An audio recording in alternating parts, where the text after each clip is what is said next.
이 이야기는 작년 봄부터 시작됐어요. 정확히는 4월 15일이었어요. 왜 날짜를 기억하냐면 그날이 제 생일이었거든요. 63번째 생일이요. 그날도 평소처럼 아침에 일어나서 남편 아침 차려드리려고 냉장고를 열었는데 이상하다. 분명히 어제 저녁에 갈치조림을 가득 담아뒀거든요. 생일이라고 남편이 갈치를 사왔더라고요. 큰 거 한 마리를 통째로 사서 정말 정성껏 졸였어요. 간장도 진간장으로 쓰고 무도 두툼하게 썰어서 넣고 대파도 송송 썰어서 제 나름대로는 정말 맛있게 만들었다고 생각했거든요. 그런데 아침에 보니까 반밖에 없는 거예요. 저는 처음에 남편이 밤에 출출해서 먹었나 했어요. 가끔 남편이 야식으로 반찬을 먹을 때가 있거든요. 그래서 남편한테 어젯밤에 갈치조림 드셨냐고 물어봤더니 안 먹었다고 하더라고요. 왜 그러냐고 묻길래 반찬이 좀 줄어든 것 같다고 했더니 제가 착각한 거 아니냐고 하더라고요. 나이가 들면서 기억이 가물가물할 수 있다면서요. 그때는 정말 그런가 보다 했어요. 어쩌면 제가 생각보다 적게 만들었을 수도 있고 생일이라고 들떠서 정신없이 요리하다 보니까 착각했을 수도 있잖아요. 그런데 3일 후에 또 그런 일이 생긴 거예요. 이번엔 멸치볶음이었어요. 여러분, 멸치볶음 만드는 거 얼마나 손이 많이 가는지 아시죠? 멸치 하나하나 머리 떼고 내장도 빼고 기름에 볶으면서 간 맞춰가면서 정말 정성이 들어가는 음식이거든요. 하루 종일 정성껏 만든 멸치볶음이 또 반이 없어진 거예요. 이번에도 남편한테 멸치볶음 드셨냐고 물어봤죠. 자기는 그런 거 잘 안 먹는다고 하더라고요. 멸치볶음은 짜다면서 건강에도 안 좋다고 평소에 말하던 사람인데 갑자기 먹을 리가 없죠. 그럼 누가 먹은 거냐고 하니까 모르겠다면서 제가 많이 안 만든 거 아니냐고 또 하더라고요. 또 제 기억을 의심하게 되더라고요. 하지만 뭔가 이상했어요. 제가 요리한 지 30년이 넘었는데 내가 얼마나 만들었는지도 모를 정도로 건망증이 심해졌나 싶더라고요. 그래서 그날부터 제가 메모를 하기 시작했어요. 작은 수첩을 하나 사서 무슨 반찬을 언제 얼마나 만들었는지, 어떤 통에 얼마나 담았는지 꼼꼼히 적기 시작했어요. 마치 회계장부 쓰듯이 말이에요. 4월 20일 깍두기 대통 1개 가득, 4월 22일 콩자반 중통 1개, 4월 24일 오이소박이 중통 2개. 이런 식으로 정말 상세하게 기록했어요. 일주일 정도 지났을 때였어요. 이번에는 깍두기였어요. 여러분, 깍두기 담그는 거 정말 힘들잖아요. 무 10kg를 사서 깨끗하게 씻고 네모네모 썰어서 소금에 절이고 양념 만들어서 버무리고 온종일 걸리는 일이거든요. 제가 적어둔 메모를 보니까 분명히 큰 통에 가득 담았는데 아침에 보니까 반도 안 남아있는 거예요. 이때부터 진짜 이상하다고 생각했어요. 한두 번이면 제 착각일 수도 있지만 계속 이런 일이 반복되니까요. 그 다음 주에는 더 이상한 일이 생겼어요. 제가 특별히 아껴두던 젓갈류까지 줄어드는 거예요. 새우젓, 멸치젓, 오징어젓. 이런 건 비싸서 아껴가면서 쓰는 건데 눈에 띄게 줄어들더라고요. 그래서 남편한테 다시 이야기했어요. 요즘 반찬이 자꾸 줄어든다고요. 남편은 또 그 얘기냐면서 제가 신경질적으로 예민해진 거 아니냐고 하더라고요. 아니라고 제가 메모까지 해봤는데 정말 줄어들고 있다고 했더니 수첩까지 보여주면서 설명했는데도 남편은 믿지 않더라고요. 그럼 냉장고에 귀신이라도 들었나 하면서 농담으로 넘기더라고요. 남편은 농담으로 넘겼지만 저는 정말 심각했어요. 뭔가 이상한 일이 벌어지고 있다는 걸 확실히 느꼈거든요. 그런데 정말 결정적인 증거를 발견한 건 5월 들어서였어요. 제가 담가둔 열무김치가 거의 다 없어진 거예요. 열무김치 한 통을 3일 만에 다 먹는다는 게 말이 되나요? 저희 부부 둘이서요. 그날은 정말 남편을 다그쳤어요. 정말 안 먹었냐고, 혹시 새벽에 일어나서 먹고 깜빡한 건 아니냐고. 남편이 화를 내더라고요. 자기를 의심하냐면서, 열무김치 같은 건 원래 안 먹는다면서. 그러면서 제가 너무 예민해졌다고, 나이가 들면서 이상해졌다고 하더라고요. 그 말을 듣고 정말 속상했어요. 그런 날들이 계속되면서 저는 패턴을 발견하기 시작했어요. 반찬이 줄어드는 날이 따로 있더라고요. 특히 화요일이랑 금요일에 유독 많이 줄어들더라고요. 주말에도 가끔 그런 일이 있었고요. 갈치조림, 멸치볶음, 깍두기, 그 다음엔 콩자반, 오이, 소박이, 열무김치까지. 제가 정성껏 만든 반찬들이 하나둘씩 사라져가고 있었어요. 정말 이상한 건 반찬만 줄어들고 밥이나 국 같은 건 그대로더라고요. 마치 누군가가 선택적으로 맛있는 반찬만 골라서 가져가는 것 같았어요. 그래서 저는 더 자세히 관찰하기 시작했어요. 냉장고 문을 열 때마다 사진을 찍어서 비교해 보기도 하고 반찬통의 위치까지 체크해 가면서 마치 탐정이 된 기분이었어요. 그러다가 5월 말쯤에 정말 이상한 걸 발견했어요. 제가 김치 냉장고에 넣어둔 나박김치가 통째로 사라진 거예요. 통째로요. 이건 정말 말이 안 되잖아요. 나박김치는 저희 부부가 특별히 좋아하는 음식도 아니고 손님 올 때나 내놓는 정도인데 그걸 누가 통째로 가져간 거죠? 그때부터 저는 확신했어요. 분명히 누군가가 우리 집 음식을 가져가고 있다고. 하지만 누가? 어떻게? 저희 집은 항상 문을 잠그고 있는데. 그러던 어느 날 정말 우연한 기회에 진실을 알게 됐어요. 그날은 화요일이었는데 며느리한테서 전화가 왔어요. 오늘 애들이랑 잠깐 들르겠다고, 애들이 할머니 보고 싶어 한다고 하더라고요. 좋다고 언제든지 오라고 했어요. 며느리는 정말 좋은 아이예요. 밝고 활발하고 아이들도 잘 키우고. 결혼 초기에는 좀 어색했지만 시간이 지나면서 정말 친해졌거든요. 바쁜 와중에도 아이들 데리고 자주 오고 안부도 묻고 명절에도 빠지지 않고 오고. 정말 고마운 며느리라고 생각했어요. 그때까지만 해도 전 정말 몰랐어요.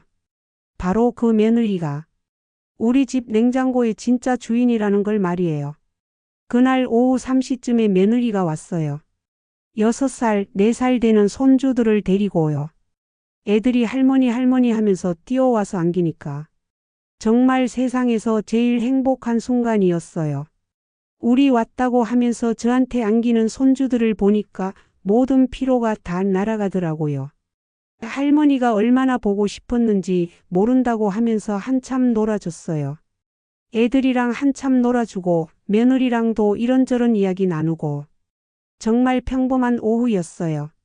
며느리가 요즘 일 때문에 바쁘다고 애들 돌보느라 힘들다고 하는 이야기도 듣고 저도 요즘 나이가 드니까 체력이 예전 같지 않다는 이야기도 하고 며느리가 화장실 가겠다고 해서 편하게 다녀오라고 했어요.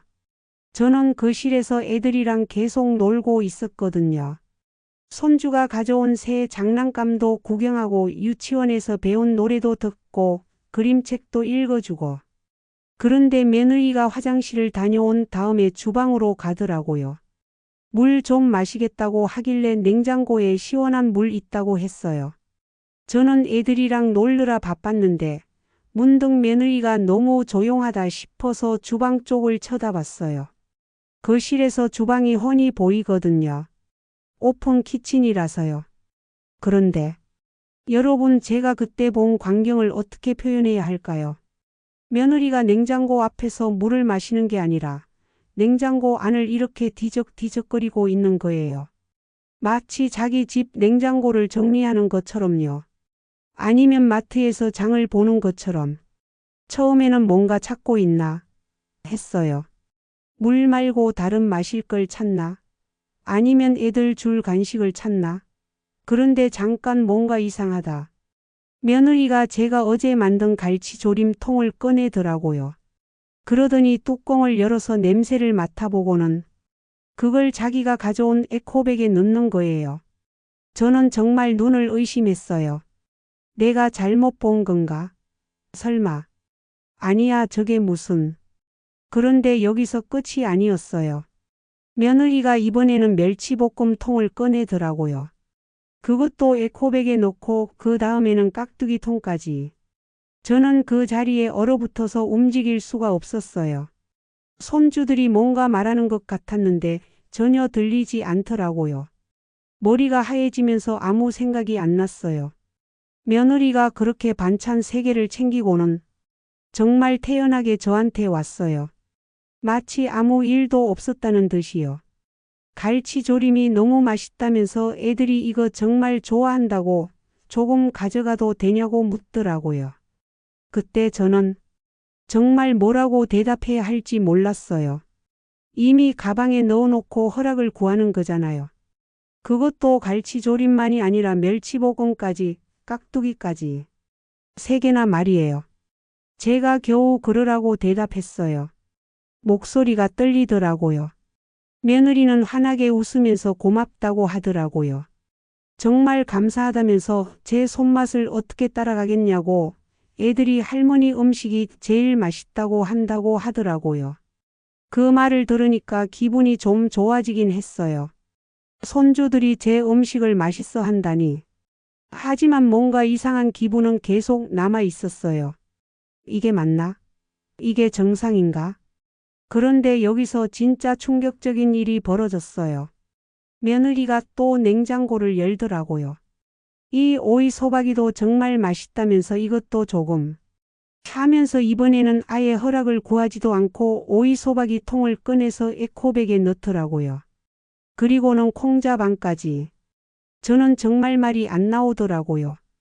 며느리가 이렇게 당당하게 우리 집 반찬을 가져가는 모습을 보면서 뭔가 잘못됐다는 생각이 들었지만 그래도 며느리니까 손주들 앞에서 뭐라고 하기도 그렇고 며느리는 자기네 집은 반찬 만들 시간이 없다면서 제가 이렇게 도와주니까 정말 감사하다고 하더라고요. 정말 감사하다는 표정으로 말하더라고요. 그런데 저는 뭔가 석연치 않았어요. 도와주는 거? 이게 도와주는 건가? 허락도 안 구하고 가져가는 게?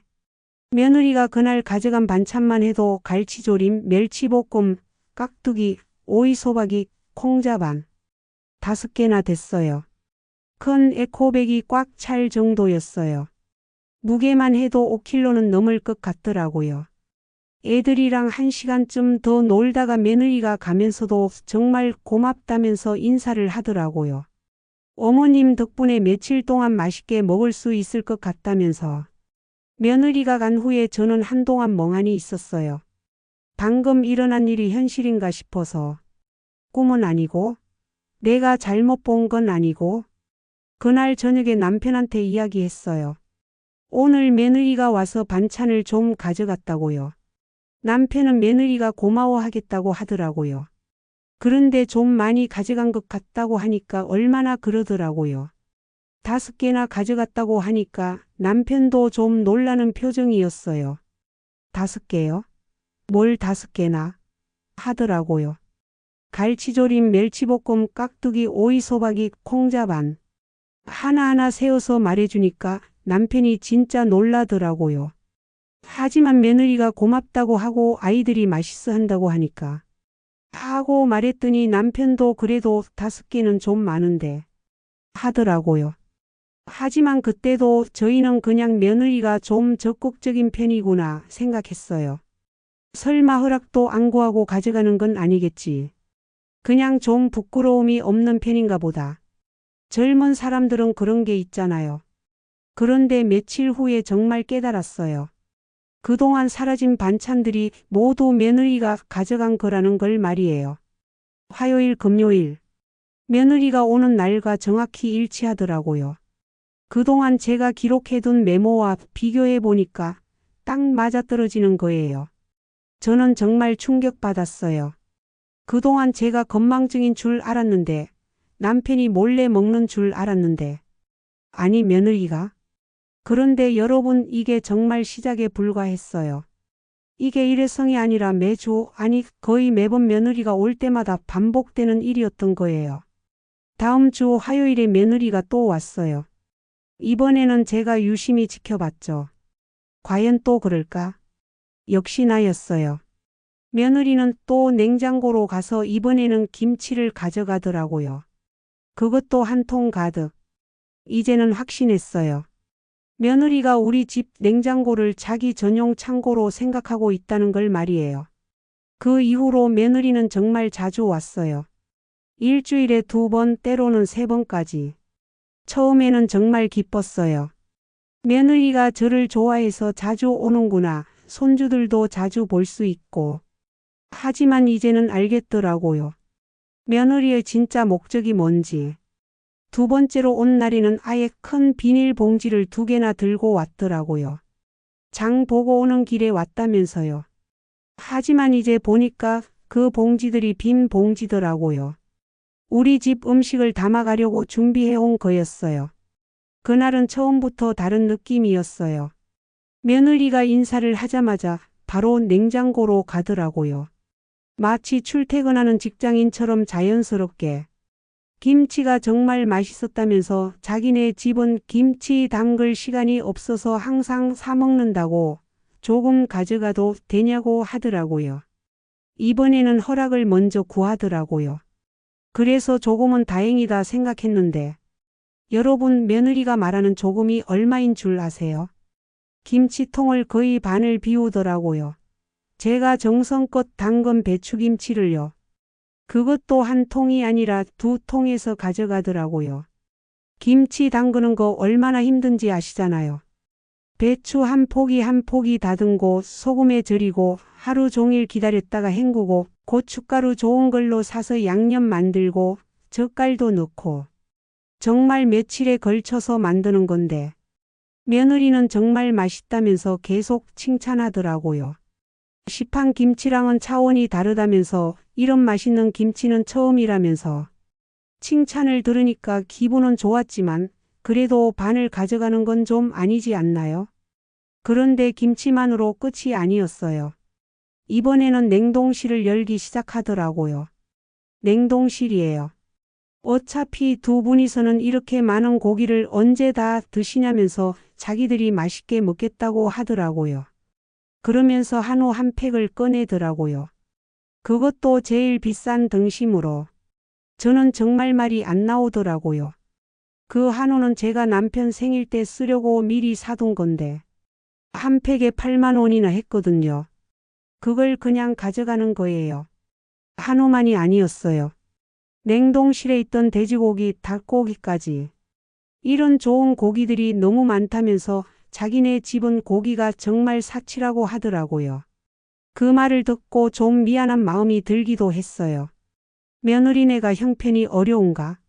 그래서 이렇게 가져가는 건가?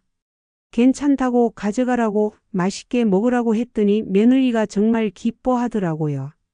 정말 감사하다면서 제 덕분에 애들이 좋은 고기 먹을 수 있다고 하더라고요. 그런데 여기서 끝이 아니었어요. 이번에는 과일까지 발견하더라고요. 사과도 있고 배도 있다면서 요즘 과일이 얼마나 비싼데 애들 간식으로 딱이라고 하더라고요.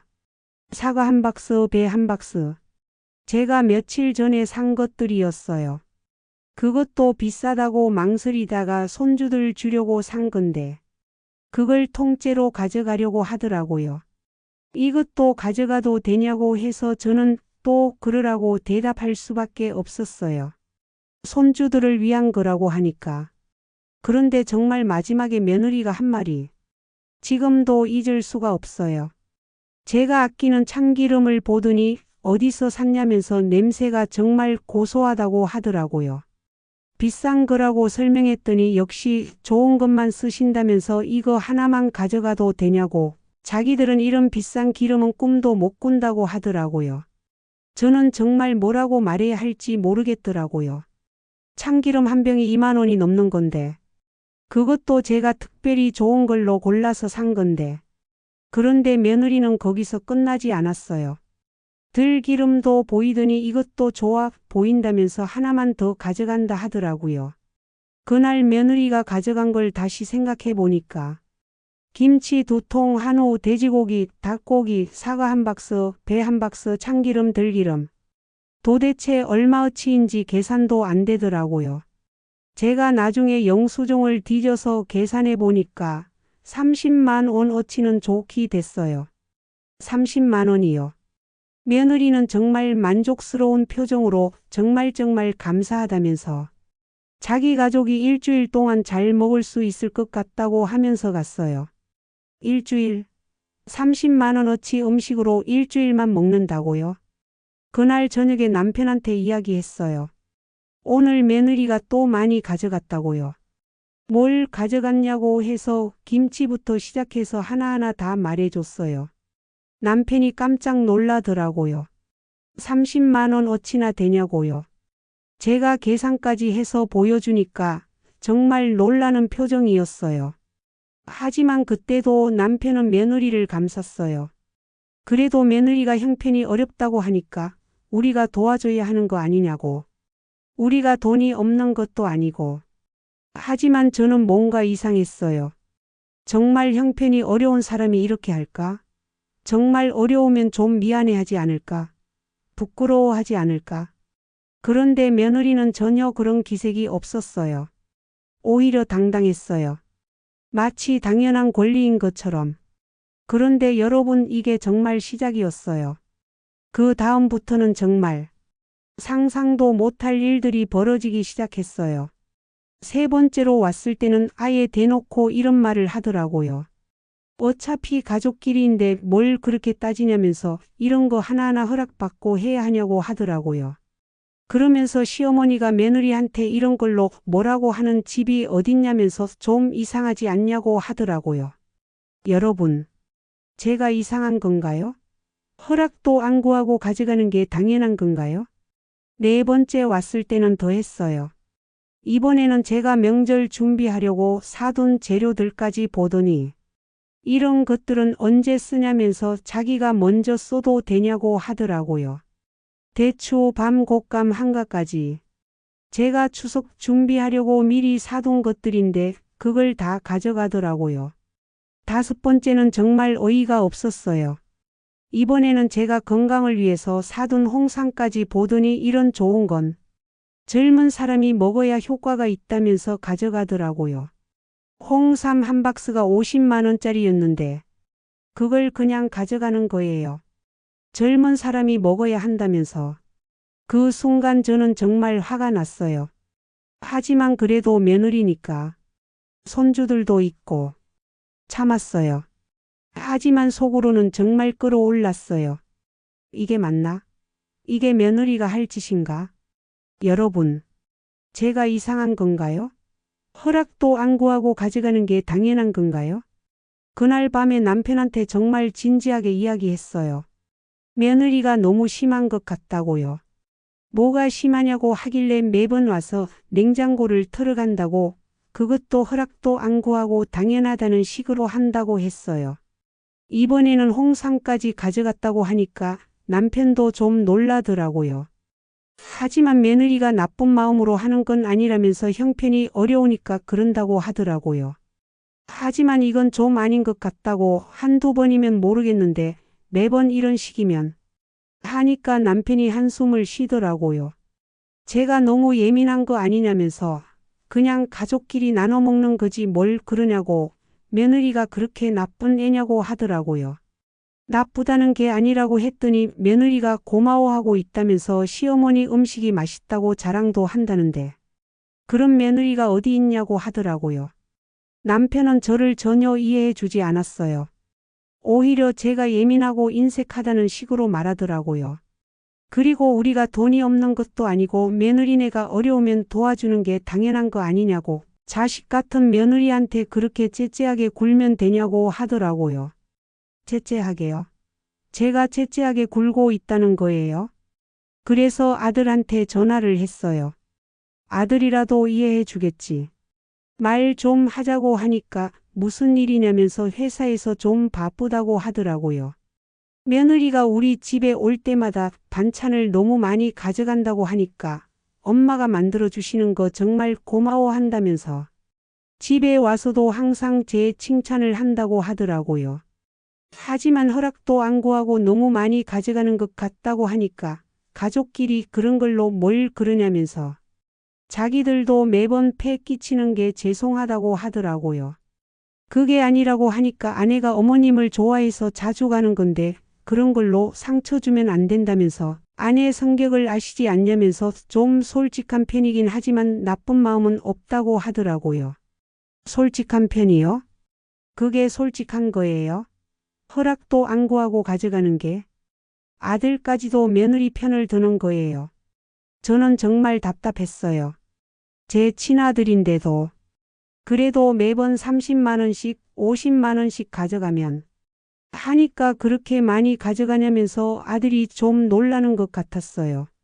하지만 곧 자기들이 형편이 좀 어렵다면서 아내도 창피해서 말 못했는데 요즘 생활이 좀 빠듯하다고 하더라고요. 애들 키우는데 돈이 많이 든다면서 형편이 어렵다. 그 말을 들으니까 마음이 좀 누그러지더라고요. 그래, 며느리가 나쁜 마음으로 하는 게 아니라 정말 어려워서 그런 거구나.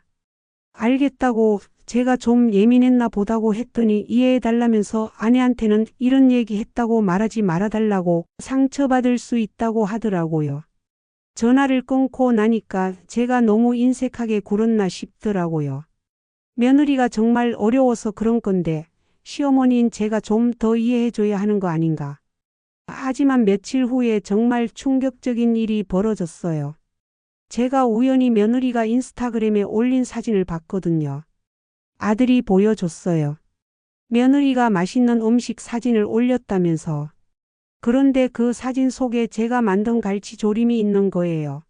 그것도 시어머니가 만들어주신 갈치조림이라고 자랑하면서 올렸더라고요. 처음에는 고맙다고 생각했어요. 며느리가 제 음식을 자랑해 주는구나. 그런데 댓글을 보니까 깜짝 놀랐어요. 친구들이 부럽다고 시어머니가 그렇게 잘해주시냐고 요리 잘하시는 시어머니 만나서 좋겠다고 그런 댓글들이 달려있더라고요. 그리고 며느리가 댓글로 시어머니가 정말 요리를 잘하신다면서 매번 맛있는 반찬들을 잔뜩 싸주신다고 덕분에 반찬 걱정이 없다고 써놨더라고요. 싸준다고요? 제가 싸줬나요? 며느리가 가져간 거 아닌가요? 그리고 더 충격적인 건 며느리가 또 다른 사진도 올렸더라고요. 이번에는 제가 준 한우로 만든 요리 사진이었어요. 그것도 오늘 저녁은 한우 스테이크라면서 자랑하고 있더라고요. 댓글에는 또 부럽다는 말들이 가득하고 며느리는 시어머니가 좋은 고기를 주셔서 가끔 이렇게 맛있는 걸 해먹는다고 댓글을 달아놨어요. 주신다고요? 제가 준 적 있나요? 그 순간 정말 화가 났어요. 며느리가 마치 제가 기꺼이 주는 것처럼 자기가 효부인 것처럼 포장하고 있는 거예요. 그런데 며칠 후에 정말 결정타가 왔어요. 며느리가 또 왔는데 이번에는 정말 과했어요. 제가 특별히 정성껏 담근 김장김치를 대량으로 가져가려고 하더라고요. 여러분, 김장김치가 뭔지 아시죠? 1년에 한 번 정말 정성을 다해서 담그는 거잖아요. 배추도 좋은 걸로 골라서 사고 고춧가루도 최고급으로 젓갈도 비싼 걸로 정말 며칠에 걸쳐서 준비하는 거거든요. 저는 김장을 3박스나 했거든요. 겨울 내내 먹으려고요. 그런데 며느리가 한 박스를 통째로 가져가려고 하는 거예요. 김치 떨어져 간다면서 제 김장김치가 정말 맛있다고 많이 가져가도 되냐고 하더라고요. 제가 잠깐만 그렇게 많이는 하고 말을 못 마치자 며느리가 이렇게 말하더라고요. 어차피 김치는 많이 담가야 맛있고 두 분이서 3박스를 언제 다 드시냐면서 자기들이 도와드리는 거라고 감사해야 하는 거 아니냐고 하더라고요. 감사하라고요? 제 김치를 가져가면서 감사하라고요? 그러더니 자기가 그렇게 아까우면 다음에 자기도 김장 담을 때 저를 불러주겠다면서 품앗이 하는 거라고 하더라고요. 품앗이라. 하지만 며느리는 김장 담글 줄도 모르잖아요. 맨날 바쁘다고 하면서. 그날 며느리가 가져간 김장김치만 해도 김치 냉장고 한 칸이 텅 빌 정도였어요. 그걸 큰 봉지 5개에 나눠서 가져갔어요. 저는 정말 말이 안 나왔어요. 1년치 김치가 한 번에 3분의 1이나 사라진 거잖아요. 그 이후로는 정말 더 심해졌어요. 며느리는 거의 이틀에 한 번씩 오기 시작했어요. 그때마다 냉장고를 털어가고 어느 날은 제가 남편 생일상 준비하려고 미리 사둔 전복까지 가져가더라고요. 이 전복은 뭐냐면서 비싸 보인다고 자기들은 이런 거 구경도 못한다고 하더라고요. 아버지 생일상에 쓰려고 한다고 했더니 그럼 몇 개만 가져가도 되냐면서 애들한테 전복이 뭔지 보여주고 싶다고 하더라고요. 결국 전복 한 팩을 다 가져갔어요. 시아버지 생일상에 전복탕 대신 북어국을 끓여야 했죠. 그런 식으로 몇 개월이 지났어요. 며느리는 점점 더 당당해졌고 저는 점점 더 지쳐갔어요. 냉장고를 열 때마다 한숨이 나오더라고요.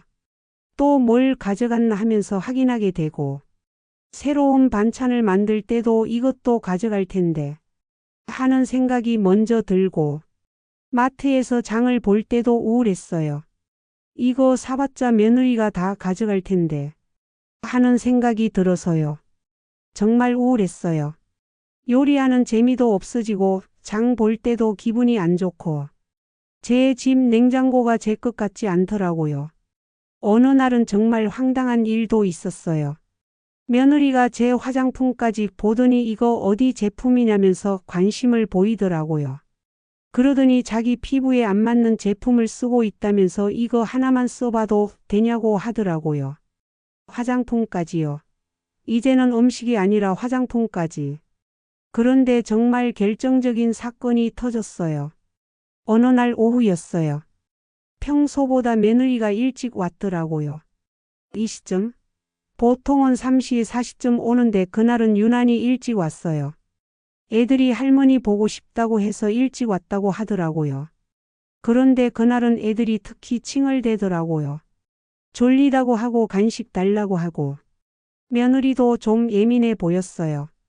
애들이 좀 피곤한가 보다면서 간식 좀 줄 게 있냐고 하길래 냉장고에 요구르트랑 과일 있다고 했어요.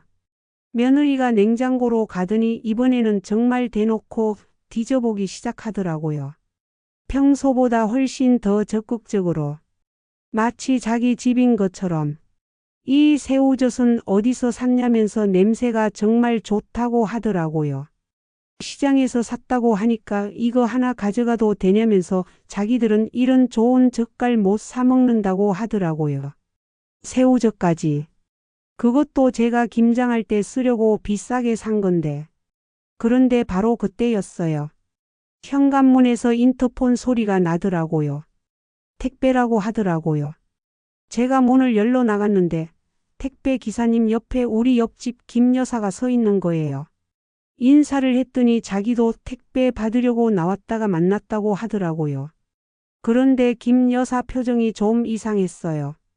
뭔가 말하고 싶어 하는 것 같은 씁쓸한 표정이었어요. 택배를 받고 집으로 들어가려는데 며느리가 주방에서 이야기하는 소리가 복도까지 들리더라고요. 애들한테 이것도 가져갈까 하면서 할머니가 주신 거라고 하더라고요. 이것도 맛있어 보인다면서 할머니가 또 좋은 거 많이 주셨다면서. 목소리가 꽤 큰 편이었어요. 그런데 문제는 복도에 있던 김 여사가 그 소리를 다 들었다는 거예요. 김 여사가 저를 보더니 정말 씁쓸한 표정으로 고개를 저으면서 자기 집으로 들어갔어요.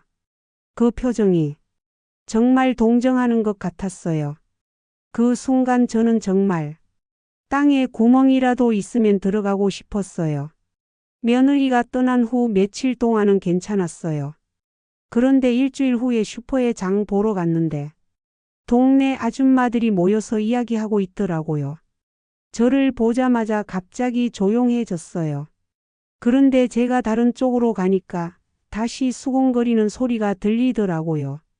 김 씨네 며느리 이야기를 하면서 시댁 냉장고를 턴다는 얘기를 하더라고요. 김 여사가 직접 봤다면서 진짜 마트 쇼핑하듯이 가져간다고 목소리까지 들렸다고 하더라고요.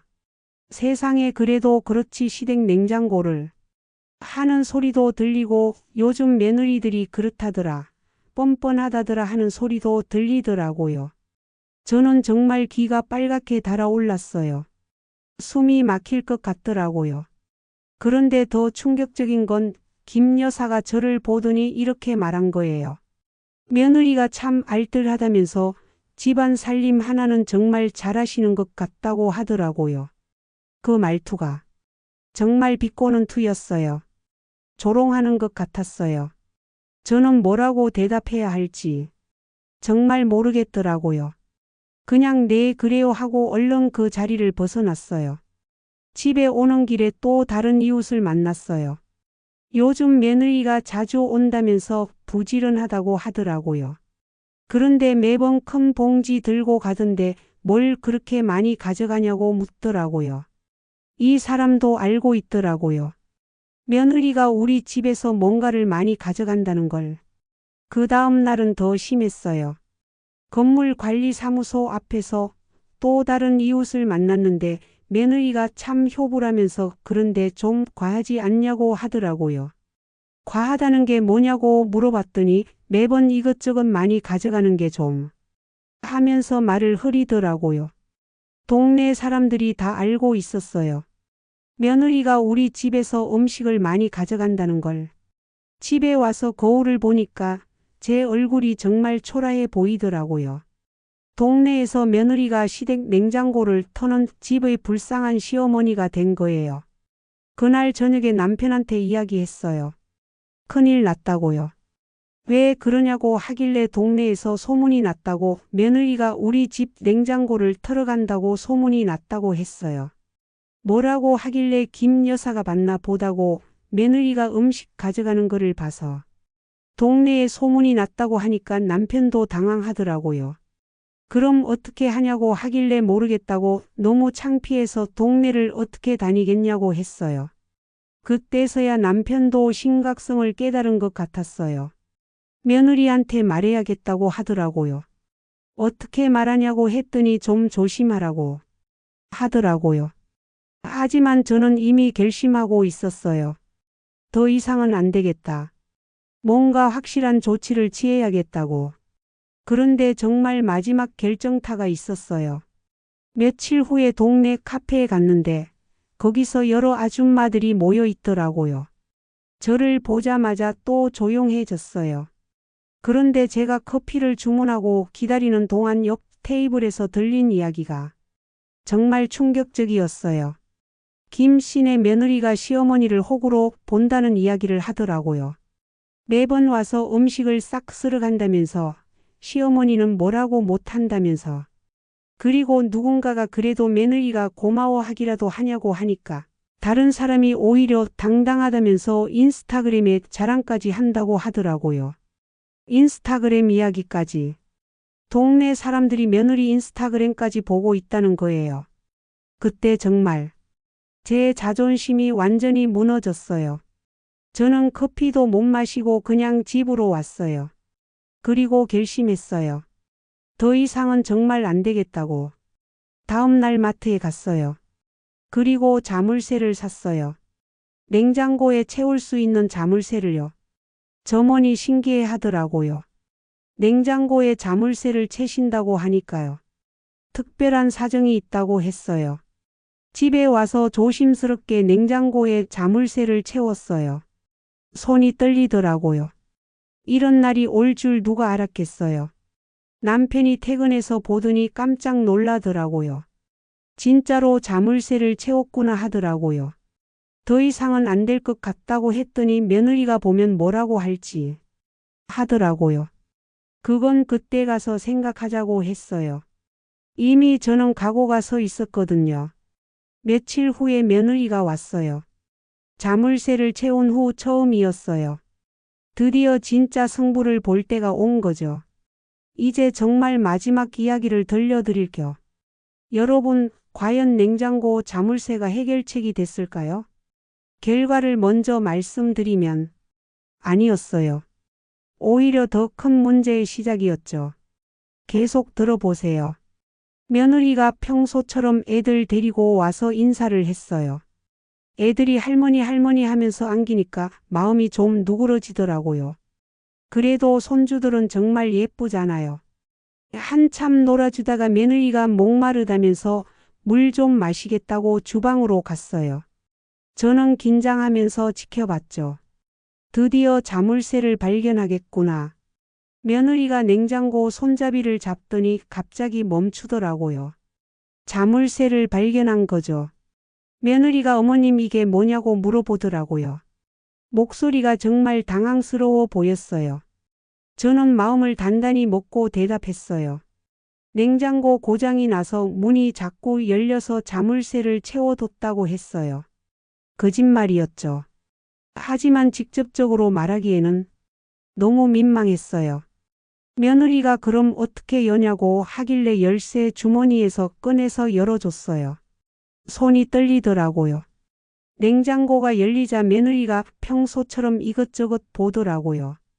그런데 뭔가 표정이 달랐어요. 평소보다 좀 더 의심스러운 눈빛이었어요. 오늘은 뭐 새로 만드신 거 없냐면서 냉장고를 뒤지기 시작했어요. 저는 그냥 지켜봤어요. 뭐라고 할 말이 없었거든요. 그런데 며느리가 갑자기 이상한 말을 하더라고요.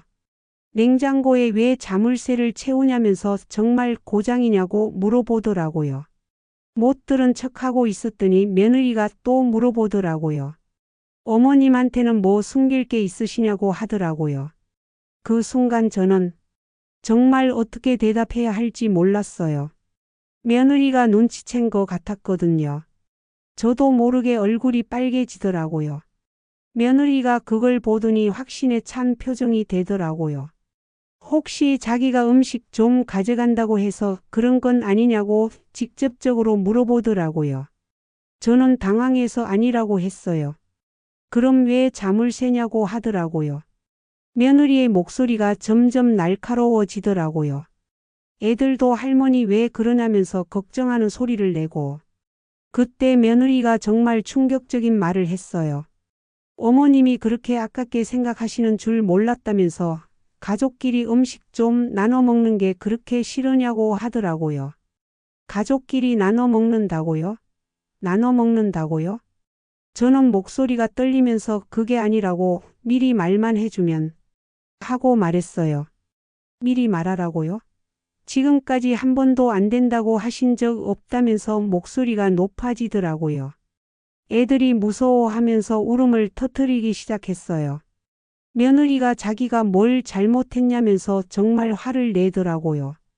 그동안 자기가 얼마나 어머님께 감사했는데 이렇게 자물쇠까지 채워서 막아놓으면 어떻게 하냐면서 정말 서운하다고 하더라고요. 저는 뭐라고 말해야 할지 정말 몰랐어요. 며느리가 오히려 피해자인 것처럼 말하고 있었거든요. 결국 그날은 며느리가 화를 내면서 갔어요. 손주들까지 울면서 갔죠. 저는 정말 죄인이 된 기분이었어요. 그 다음 주에 정말 뜻밖의 전화가 왔어요. 아들 친구 부인이었어요. 대학교 동창 부인 말이에요. 처음에는 반갑게 인사를 했어요. 그런데 목소리가 뭔가 어색했어요. 어머님께 죄송한 말씀이지만 할 말이 있다면서 며느리분이 하시는 일에 대해서 알고 계시냐고 묻더라고요.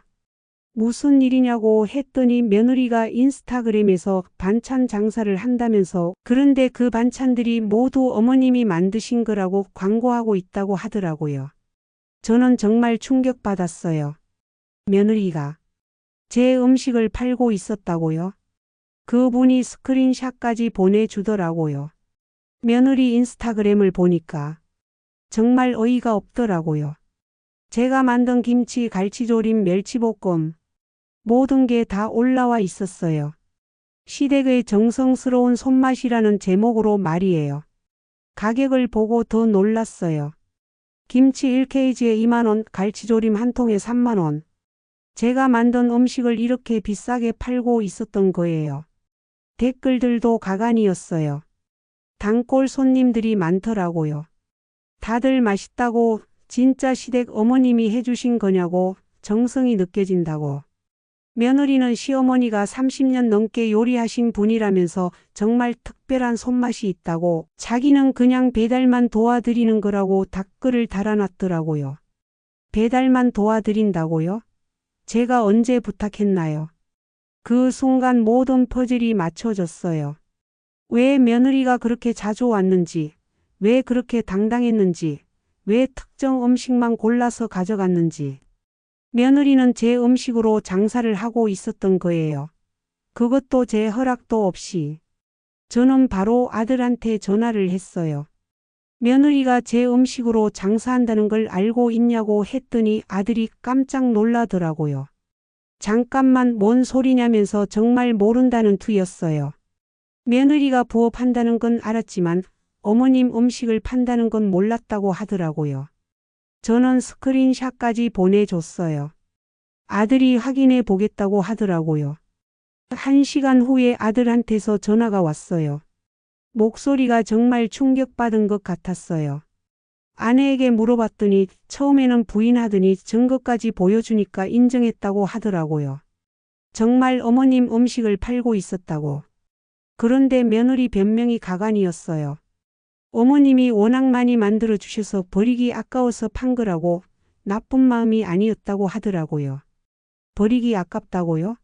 제가 언제 버린다고 했나요? 그리고 더 충격적인 건 며느리가 이 일로 한 달에 200만 원 넘게 벌고 있었다는 거예요. 200만 원이요. 제 음식으로. 아들이 정말 미안하다면서 바로 정리하겠다고 하더라고요. 하지만 저는 이미 선을 넘었다고 생각했어요. 그 다음 날 며느리가 혼자 왔어요. 애들은 안 데리고 혼자 왔더라고요. 들어오자마자 사과를 하는 척 하더라고요. 어머님한테 말씀 안 드리고 죄송하다면서. 하지만 그 다음 말이 정말 가관이었어요. 어차피 어머님 혼자 다 못 드시는 음식들이고 자기가 판 돈도 생활비에 보탬이 되니까 가족한테 도움이 되는 거 아니냐고 하더라고요. 그리고 자기가 요리를 못해서 그런 거지 나쁜 마음은 아니었다면서 앞으로는 미리 말씀드리고 하겠다고 하더라고요. 미리 말씀드리고요? 계속 할 거라는 얘기잖아요. 저는 그때 정말 화가 났어요. 안 된다고, 내 음식을 팔려면 내 허락을 받고 해야 한다고 했어요. 그랬더니 며느리가 갑자기 표정이 달라지더라고요.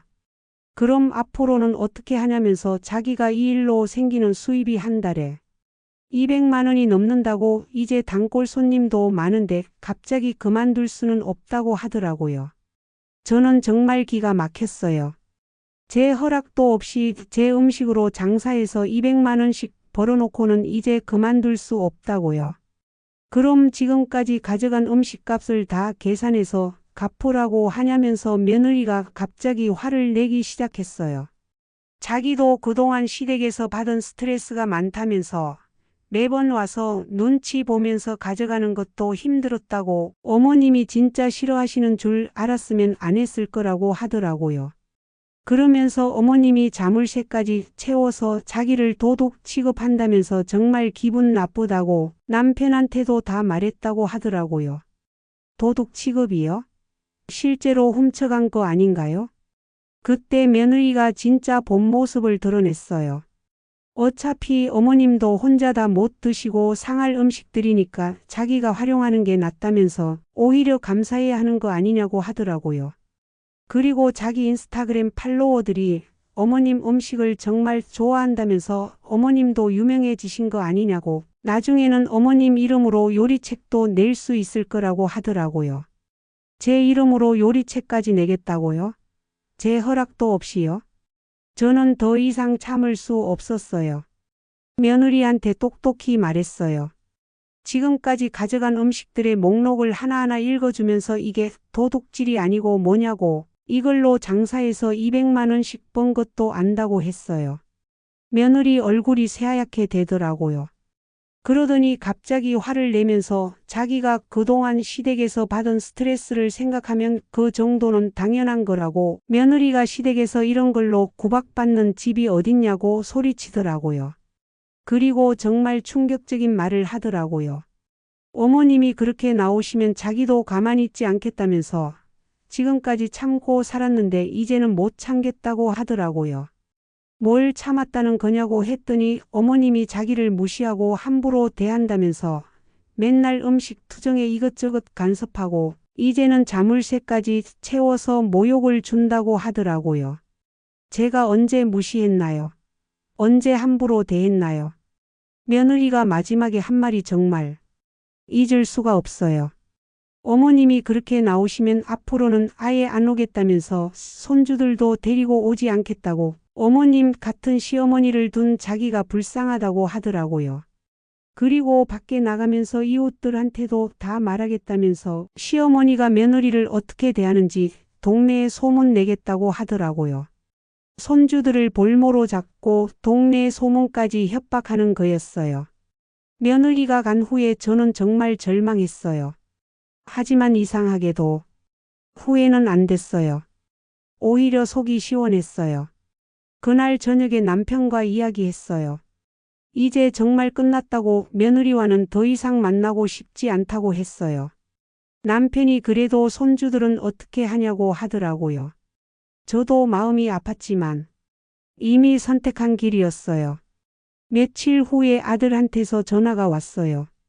아내가 정말 화가 났다면서 당분간은 왕래를 끊겠다고 한다는 거예요.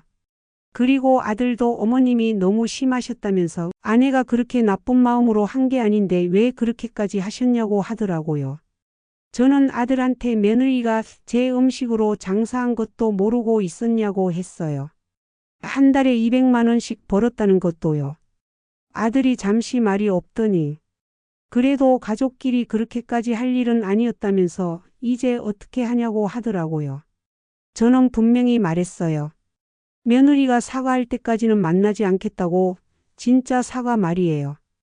변명이나 핑계가 아니라 진짜 잘못했다고 인정하는 사과 말이에요. 아들이 한숨을 쉬더라고요. 알겠다면서 전화를 끊었어요. 그 후로 정말 며느리는 오지 않았어요.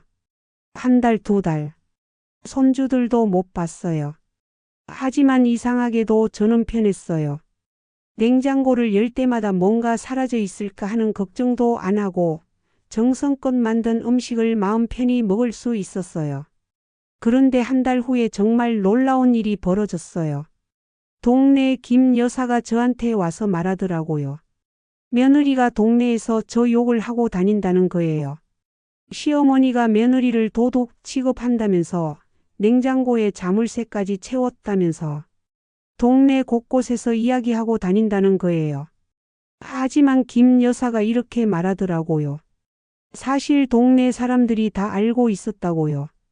며느리가 매번 와서 음식을 싹 쓸어 간다는 걸 말이에요. 그리고 며느리가 그 음식들로 장사한다는 것도 다들 알고 있었다고 하더라고요. 누군가가 며느리 인스타그램을 발견해서 동네에 알려졌다고.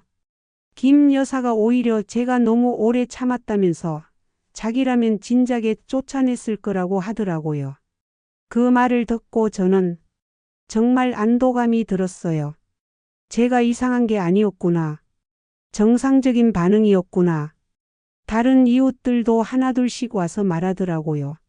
어머님이 참 착하셨다면서 자기들은 진작에 알고 있었다고. 그리고 며느리가 지금도 동네에서 저 욕을 하고 다니는데 사람들이 다 알고 있으니까 오히려 며느리만 바보가 되고 있다고 하더라고요. 두 달째 되던 어느 날 며느리가 갑자기 나타났어요. 혼자 왔더라고요. 이번에는 정말 달랐어요. 들어오자마자 소리부터 지르더라고요.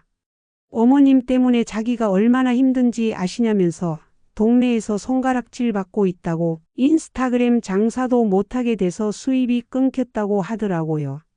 그리고 이 모든 게 어머님 때문이라면서 처음부터 싫으면 싫다고 말씀하셨어야 하는 거 아니냐고 지금까지 괜찮다고 해놓고 갑자기 자물쇠 채우고 남한테 말하고 그러면 어떻게 하냐고 소리치더라고요.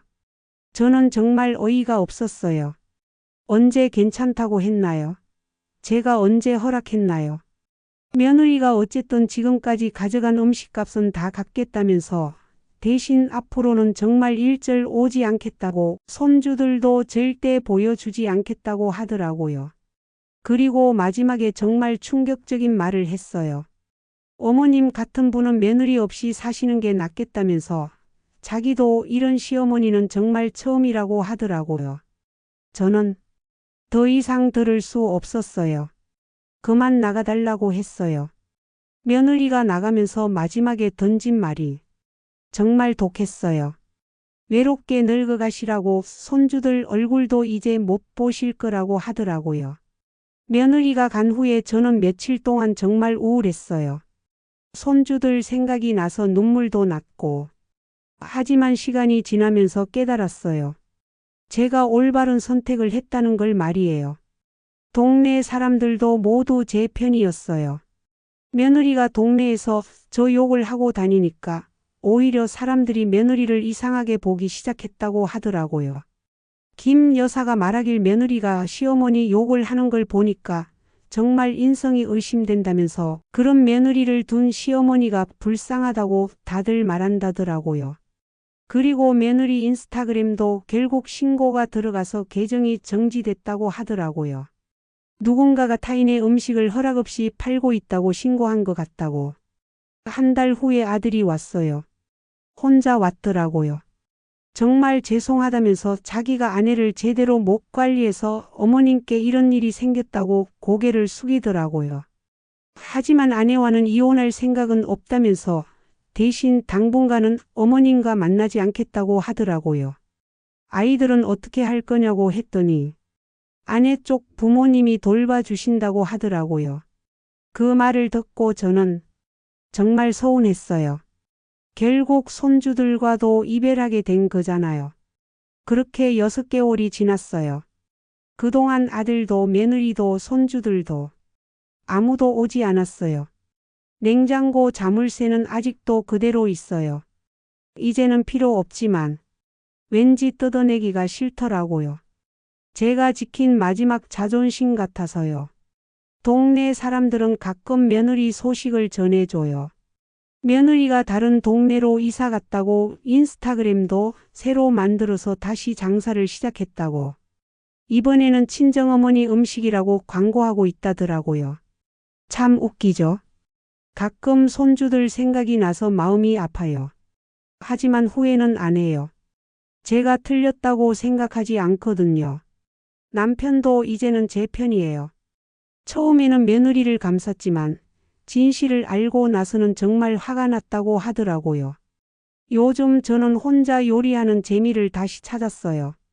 제가 만든 음식을 제가 먹고 이웃들과 나눠 먹고. 이게 정상이죠. 냉장고를 열 때마다 뭔가 사라져 있을까 걱정하지 않아도 되고 장을 볼 때도 기분 좋게 살 수 있어요. 여러분, 이 이야기의 진짜 교훈이 뭘까요? 가족이라고 해서 무엇이든 참아야 하는 건 아니에요. 선을 넘으면 가족이라도 단호하게 대응해야 해요. 그리고 자존심도 중요해요. 남의 눈치 보면서 살기에는 인생이 너무 짧아요. 며느리는 끝까지 자기가 잘못했다고 인정하지 않았어요. 오히려 제가 이상한 사람 취급하면서 갔죠. 그렇게 가는 며느리를 보면서 저는 확신했어요. 제 선택이 옳았다고 말이에요. 지금도 냉장고에는 자물쇠가 채워져 있어요. 이제는 상징이 된 거죠. 제가 더 이상 호구가 아니라는 상징 말이에요. 여러분도 혹시 비슷한 일이 있으시면 참지만 마세요. 선을 그어야 할 때가 있어요. 모두 제 이야기를 듣고 잘 한번 생각해 보길 바래요.